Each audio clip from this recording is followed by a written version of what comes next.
Huzaifah berangkat ke Madinah, mau masuk ke kota Madinah, pasukan kafir Quraisy mereka mencegat atau menangkap Huzaifah dengan ayahnya.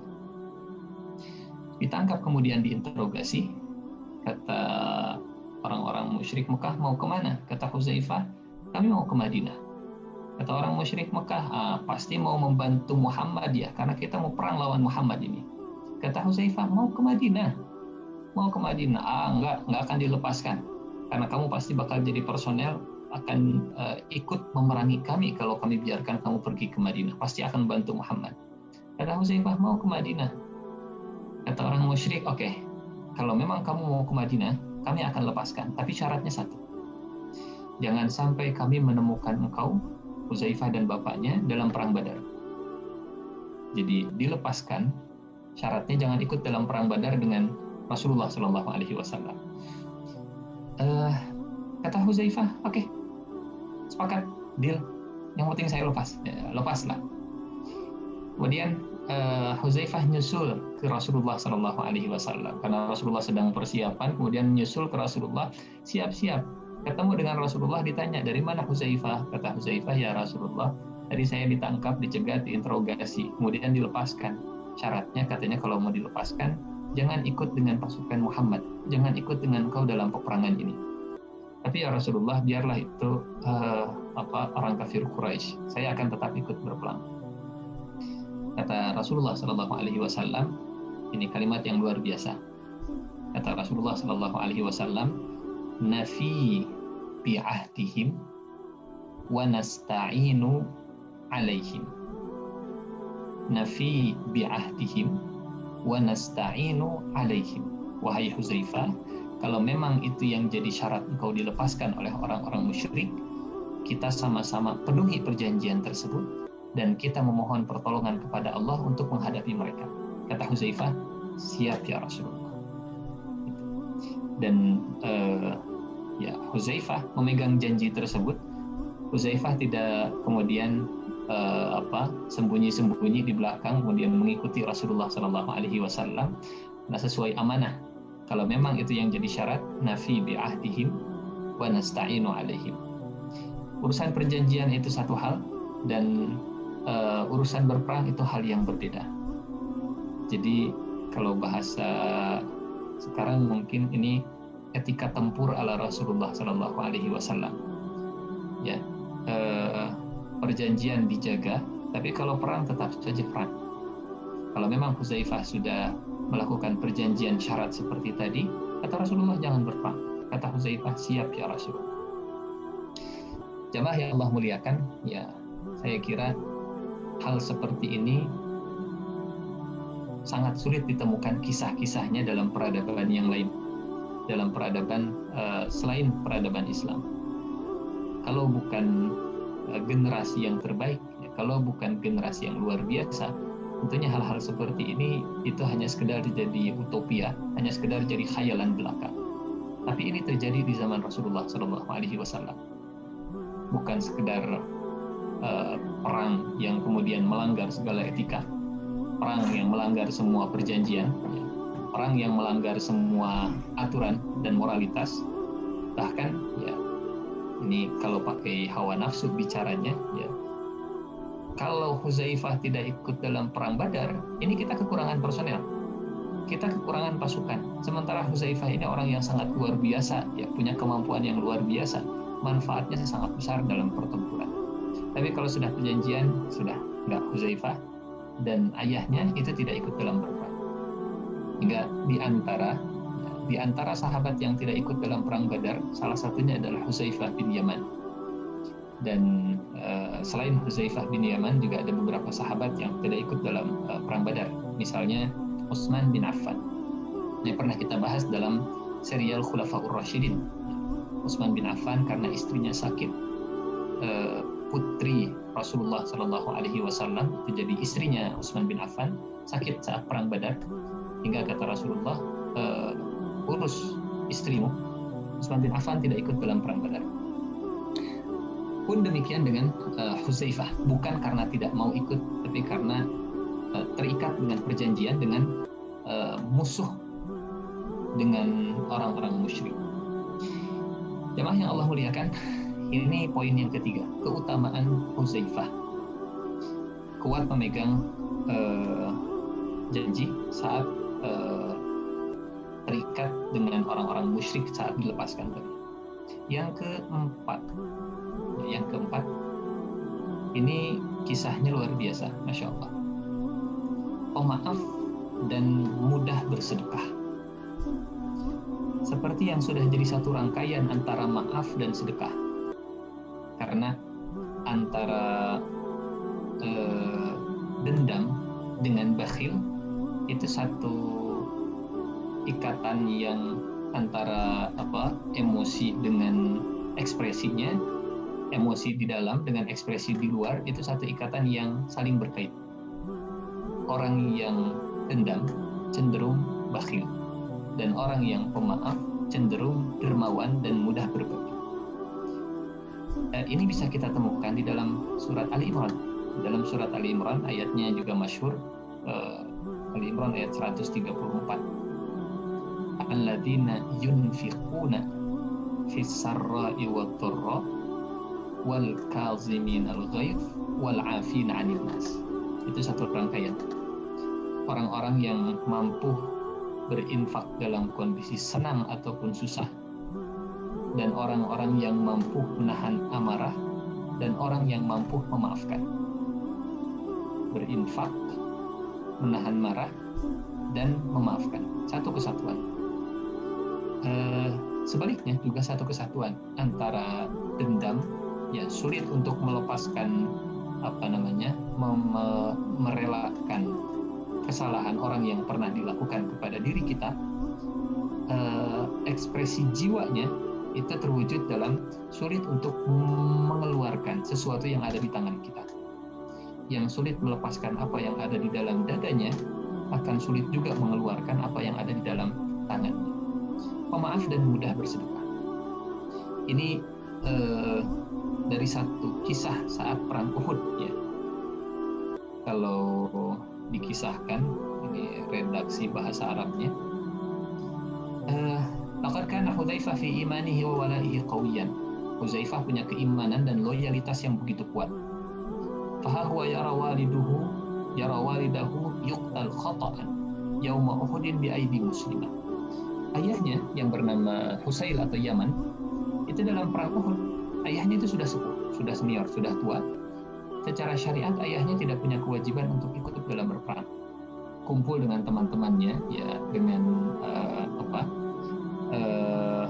rekan-rekan seusianya, duduk tinggal di Madinah, di dalam kota Madinah, tidak ikut dalam berperang, kumpul, ya, sah syar'i, tidak melanggar karena sudah sepuh.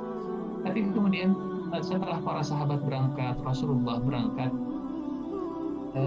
dalam kumpulannya itu Yaman bicara ke teman-temannya, demi Allah, usia kita itu nggak panjang, sebentar lagi saya mati atau yang lain juga mati. Daripada mati dalam kondisi kita duduk seperti ini, meskipun kita sudah sepuh dan sah secara syariat, daripada meninggal dalam kondisi seperti ini, lebih baik saya akan ikut dengan Rasulullah SAW. Singkat cerita, ayahnya kemudian menutup wajahnya, berangkat dengan Rasulullah SAW. Kalau dalam perang Uhud tidak ada ikatannya. Ikatannya itu dalam perang Badar. Selesai dalam perang Badar, sudah selesai juga ikatan perjanjian yang dulu. Adapun dalam perang Uhud, ya, ayahnya itu kemudian ikut dalam perang Uhud, dan Hudzaifah juga ikut dalam perang Uhud. Kemudian kalau anak, walaupun bapaknya itu pakai masker, ya ditutup wajahnya itu pakai kain, tapi Hudzaifah mengenal kalau yang datang itu ayahnya. Dari kejauhan tahu kalau yang datang itu ayahnya. Hanya saja kaum muslimin saat itu mereka tidak tahu siapa yang datang. Hingga dalam sirah itu dikisahkan, fahuwa yara walidahu yuqtalu khata'an yauma Uhud bi aidi muslimah. Kaum muslimin saat itu dalam kondisi yang mereka tidak tahu siapa yang datang ini. Hingga akhirnya salah seorang sahabat, ya, bukan tidak sengaja, sengaja tapi tidak tahu. Sengaja ingin membunuh tapi tidak tahu. karena dianggapnya yang datang ini adalah orang-orang orang Mekah, ya, orang musyrik, musuhnya. Maka ayahnya itu terbunuh. Padahal faqad ra'asuyuf tanushuhu fasaha bidharibih abi innahu abi, jangan dibunuh, itu bapak saya. Tapi karena kondisi kaum muslimin saat itu dalam peperangan, ya, suara itu sulit untuk didengar, ya, yang satu teriak, yang satu minta tolong, ya, macam-macam suaranya. Suara dentingan pedang juga beradu, sehingga kalau ada yang berteriak susah untuk didengar. Suara Hudzaifah itu tidak terdengar dan juga tidak mengerti suara itu tujuannya kemana. Walakin amrallahi qad nufif. Singkat cerita, ayahnya Hudzaifah terbunuh di tangan kaum muslimin. Wa hina alimal muslimun tawallahumul huznu wal wujub. Dan setelah ya selesai perang Uhud, kemudian tahu Hudzaifah lari ke arah ayahnya, kemudian bilang, ini ayah saya. Wahina alimal muslimun, saat kaum muslimin, para sahabat tahu kalau yang dibunuh itu, yang jadi korban pembunuhan saat itu adalah ayahnya Hudzaifah, sahabat Rasulullah Shallallahu Alaihi Wasallam, maka sahabat itu sedih, ya, merasa berdosa, guilty feelingnya muncul. Ya, namanya juga tidak tahu, ya. Memang sengaja tapi tidak tahu. Hingga dalam fikih atau dalam syariat ini ada namanya qatl khata', membunuh tapi salah. Dia ada niat membunuh, ya, tapi yang dia bunuh salah, orangnya salah. Beda dengan pembunuhan tidak disengaja, tidak niat membunuh tapi akhirnya jadi terbunuh, gitu. Misalnya mukul, ya, mukul nggak niat untuk membunuh, niatnya hanya sekedar mukul saja, mukul. Tapi ketika mukul meninggal dunia, ya, ini pembunuhan tidak disengaja. Kalau ini memang sengaja ingin membunuh tapi salah target. Dua jenis pembunuhan yang berbeda dengan dua aturan yang berbeda hukumannya. Lakinnahu, melihat para sahabat atau sahabat yang yang langsung membunuh ayahnya Hudzaifah melihat yang bersangkutan juga punya perasaan merasa bersalah. Lakinnahu nazara ilaihim isfaqan. Hudzaifah kasihan melihat sahabat yang membunuh ayahnya tadi. Isfaqan itu kasihan. Wa qala yaghfirullahu lakum wa huwa arhamur rahimin. Mudah-mudahan Allah mengampuni kalian dan Allah adalah zat yang maha pengasih. Yaghfirullahu lakum wa huwa arhamur rahimin. Summan talaqa bisayfihi yuaddi wajibahu fil ma'rakatid dairah. Kalau di kisah ini Hudzaifah masih terus melanjutkannya. Ayahnya memang meninggal, tapi Hudzaifah terus melanjutkan peperangannya sampai selesai perang. Alimar Rasul bidzalik. Rasulullah Shallallahu Alaihi Wasallam mengetahui, ya, sampai juga ke Rasulullah Shallallahu Alaihi Wasallam, ayahnya Hudzaifah dibunuh oleh sahabat Rasulullah Shallallahu Alaihi Wasallam. Hudzaifah, ya, mendoakan mudah-mudahan Allah mengampuni. Tapi Rasulullah Shallallahu Alaihi Wasallam sebagai pemimpin, beliau tetap menegakkan keadilan. Kata Rasulullah, ya, bayar diatnya, kumpulkan diatnya, serahkan kepada keluarganya Hudzaifah. Fa'amara bidiyah an walidi Hudzaifah, Husail bin Jabir, ini nama aslinya, Husail bin Jabir. Kaum muslimin, ya, mereka saling tolong menolong, saling membantu untuk yang punya, tentunya yang diberikan kelebihan, untuk membayar diat, meringankan beban sahabat yang membunuh ayahnya Hudzaifah. Lakin Hudzaifah tasaddaqa biha 'alal muslimin. Masya Allah. Tapi apa yang terjadi? Setelah uang terkumpul, kata Hudzaifah, ya Rasulullah, saat ini kaum muslimin jauh lebih membutuhkan uang tersebut dari saya. Saya bersedekah dengan semua uang dia tersebut dibagikan kepada kaum muslimin. Silahkan dibagikan saja. Fazdadar Rasulullah hubban wa taqdiran.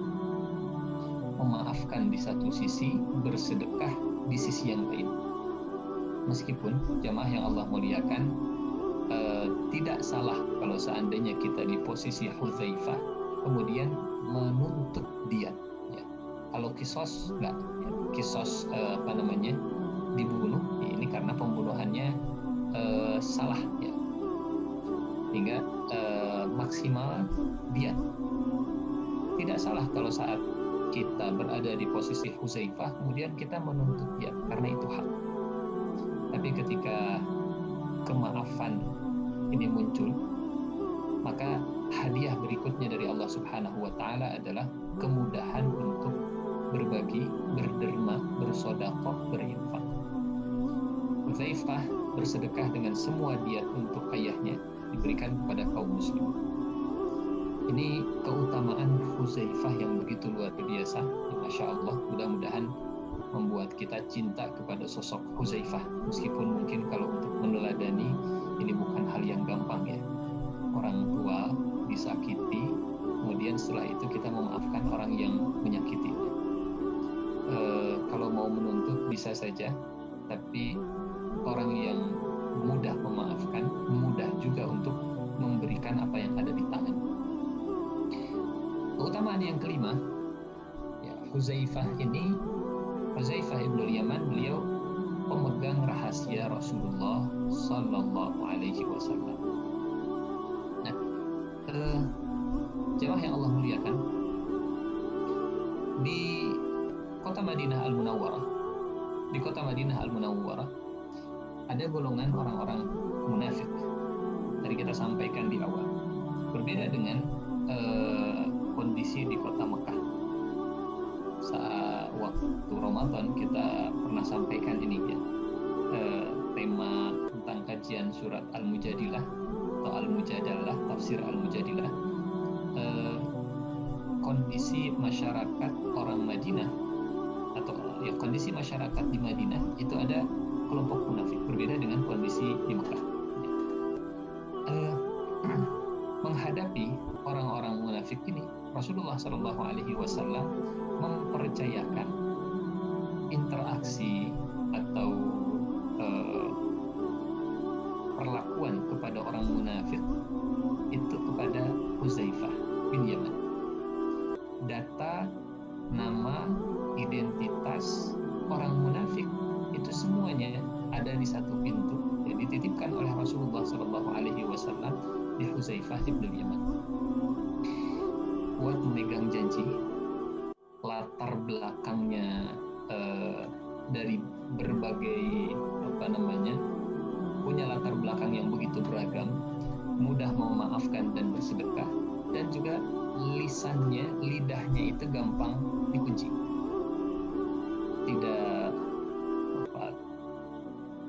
Tidak setiap yang didengar kemudian disampaikan ke orang lain. Sulit, ya, untuk bisa memegang rahasia kalau semua yang didengarkan kemudian disampaikan ke orang lain. Karena salah satu bentuk amanah itu adalah rahasia. Orang yang paling amanah, orang yang paling bisa menjaga rahasia. Apalagi rahasianya adalah rahasia Rasulullah Shallallahu Alaihi Wasallam. Yang luar biasa, satu-satunya dalam sirah diceritakan ini, satu-satunya sahabat yang dipercaya oleh Rasulullah Shallallahu Alaihi Wasallam untuk memegang nama orang-orang munafik. Bukan Umar bin Khattab dan bukan sahabat-sahabat yang lain. Meskipun bukan berarti sahabat yang lain itu nggak dipercaya sama Rasulullah Shallallahu Alaihi Wasallam, tapi keistimewaan Hudzaifah sehingga ditempatkan oleh Rasulullah di posisi ini, kuat megang rahasianya Rasulullah Shallallahu Alaihi Wasallam. Nah, jemaah yang Allah muliakan,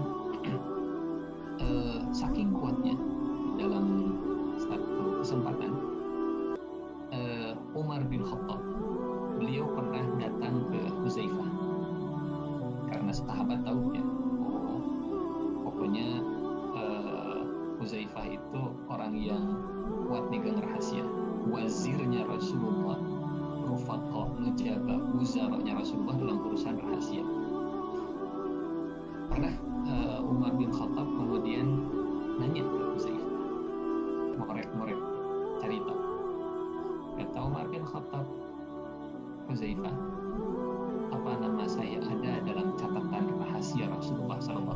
Wasallam, apa nama saya termasuk di dalam kategori kriteria orang-orang munafik menurut Rasulullah Shallallahu Alaihi Wasallam? Seorang Umar yang ditakuti syaitan tapi masih khawatir dengan sifat kemunafikan, maka makin beriman mestinya makin khawatir dengan sifat kemunafikan. Orang yang paling khawatir adalah orang yang paling dijaga, orang yang paling tidak peduli, orang yang paling cuek, orang yang paling tidak perhatian dengan sifat kemunafikan, cenderung orang yang paling gampang terpapar virus kemunafikan. Umar bin Khattab saja khawatir kalau dirinya termasuk orang yang munafik, sehingga mereka Hudzaifah, nama saya ada nggak di daftar rahasia Rasulullah Shallallahu Alaihi Wasallam? Kata Hudzaifah, la tuhrijni, tolong jangan pojokkan saya di posisi yang nggak nyaman, karena ini rahasia. Kata Umar bin Khattab, tolonglah nama saya termasuk tidak dalam daftar rahasia blacklistnya Rasulullah Sallallahu Alaihi Wasallam. Didesak oleh Umar bin Khattab, Hudzaifah akhirnya mengatakan, anta akromuna, engkau adalah orang yang paling mulia di antara kami, tapi jangan tanya lagi saya siapa nama-nama yang ada dalam blacklistnya Rasulullah Sallallahu Alaihi Wasallam. La uzaki ba'daka abadan, nggak akan saya bocorkan lagi, nggak akan saya sampaikan. Jadi sampai ke Umar bin Khattab saja itu susah untuk dibocorkan, padahal Umar dengan tampilannya, ya, dengan fisiknya, dengan fisiknya yang orang kalau melihat itu jadi mentalnya mungkin tertekan, ya. Tapi karena sama-sama sahabat, ke Umar bin Khattab saja Hudzaifah itu susah untuk membocorkan rahasia, dan itu pun setelah didesak, kata Hudzaifah, enggak, Anda bukan termasuk, tapi yang lain enggak. Hudzaifah membocorkan, itu yang dibocorkan bukan nama orang munafik, jadi tidak termasuk membocorkan rahasia kalau begitu, karena yang ada itu nama-nama orang munafik, ya. Jadi nama Umar bin Khattab karena tidak termasuk dalam blacklist. Hudzaifah itu tidak membocorkan nama-nama yang ada di dalam blacklistnya Rasulullah Sallallahu Alaihi Wasallam. Kata Hudzaifah, sudah jangan tanya-tanya lagi, pokoknya ini yang terakhir, kamu mendesak saya. Tapi Umar bin Khattab juga nggak kalah pintar dibanding sahabat-sahabat yang lain. Juga Umar bin Khattab pintar, karena sekali lagi kembali ke hadis Ahmad dan Rufaqa Nujaba Guzar, Umar bin Khattab juga orang yang diandalkan oleh Rasulullah dengan kejeniusan yang dimilikinya dan kedekatan yang didapatkan. Hingga Umar bin Khattab, ya, meskipun nggak bertanya, tapi memperhatikan siapa saja orang-orang yang masuk dalam blacklistnya Rasulullah Sallallahu Alaihi Wasallam. Dari mana Umar bin Khattab akhirnya tahu? Dari ayat Al-Quran. Dalam surat At-Taubah itu ada larangan dari Allah Subhanahu Wa Taala kepada Rasulullah Sallallahu Alaihi Wasallam agar jangan menyolatkan orang yang munafik. Wala tusalli ala ahadin minhum mata abada wala taqum ala qabrih. Wala tusalli ala ahadin minhum mata abada wala taqum ala qabrih. Nah, itu ada di dalam surat At-Taubah ayat ke-84. Bisa dicek nanti, surat At-Taubah ayat ke-84.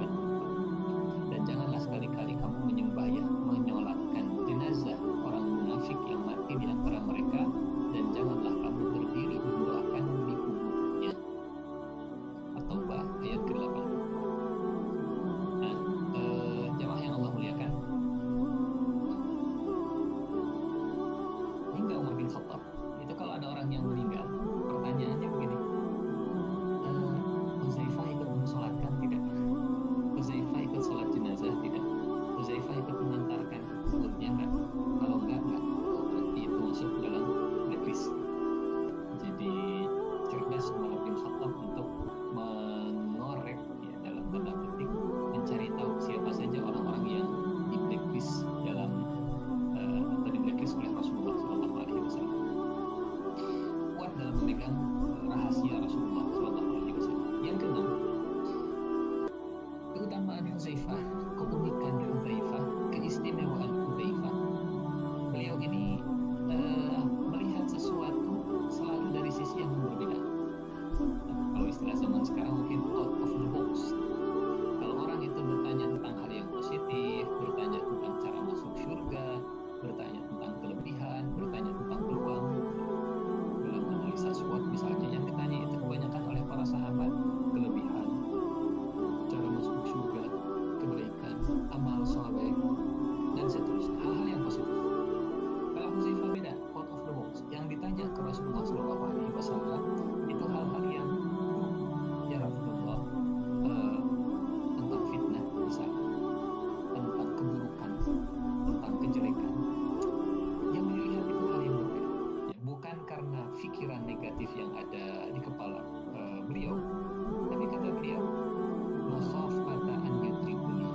bisnis,